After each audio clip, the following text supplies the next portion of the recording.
Hello, അസ്സലാമു അലൈക്കും. ഇന്ന് നമ്മൾ ഒരു സാമ്പാർ റെസിപ്പിയാണ് നോക്കുന്നത്. ഒരു കുക്കർ എടുക്കുക, അതിലേക്ക് പരിപ്പ് നന്നായി കഴുകി അതിലേക്ക് കുറച്ച് വെള്ളം ഒഴിച്ച് പിന്നെ കുറച്ച് മഞ്ഞൾപ്പൊടി ഉപ്പ് ഇട്ടിട്ട് നമുക്ക് അടുപ്പത്ത് വെക്കാം. ഒരു ഒറ്റ വിസിൽ ആകുന്നവരെ വെയിറ്റ് ചെയ്യാം. ആ സമയം കൊണ്ട് നമുക്ക് കുറച്ച് തേങ്ങ, ജീരകം, ചെറിയുള്ളി, കുറച്ച് ഉപ്പ്, ഏലക്ക, 2 കറുവാപ്പട്ട എടുത്തിട്ട് നന്നായിട്ട് വറുത്തെടുക്കുക. നന്നായിട്ട് വറുത്തതിന് ശേഷം പിന്നെ മാറ്റി വെക്കുക. എന്നിട്ട് പരിപ്പിലേക്ക് കഴുകി വെച്ചിരിക്കുന്ന പച്ചക്കറി കഷ്ണങ്ങളിട്ട് ഒന്നുകൂടി വേവിക്കാൻ വെക്കാം. അത് വിസിലാക്കണ്ട.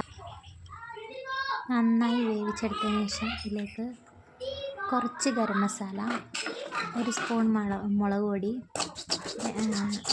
ഇട്ട് ഒന്നുകൂടി തിളപ്പിക്കാം.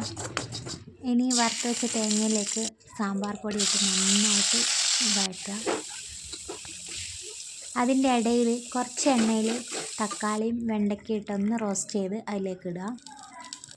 വെളിച്ചെണ്ണ ഒഴിക്കുക, കടുക്, കറിവേപ്പില ഇട്ടിട്ട് നമുക്ക് അതിലേക്ക് ഒഴിച്ചു കൊടുക്കാം. എന്നിട്ട് ലേശം പുളിവെള്ളം ഒഴിച്ചിട്ട് ഉണ്ടാക്കുക. നന്നായി തിളപ്പിച്ചെടുക്കുക. സാമ്പാർ റെഡി. ലൈക്ക് ചെയ്യുക, ഷെയർ ചെയ്യുക, സബ്സ്ക്രൈബ് ചെയ്യുക. Okay, bye.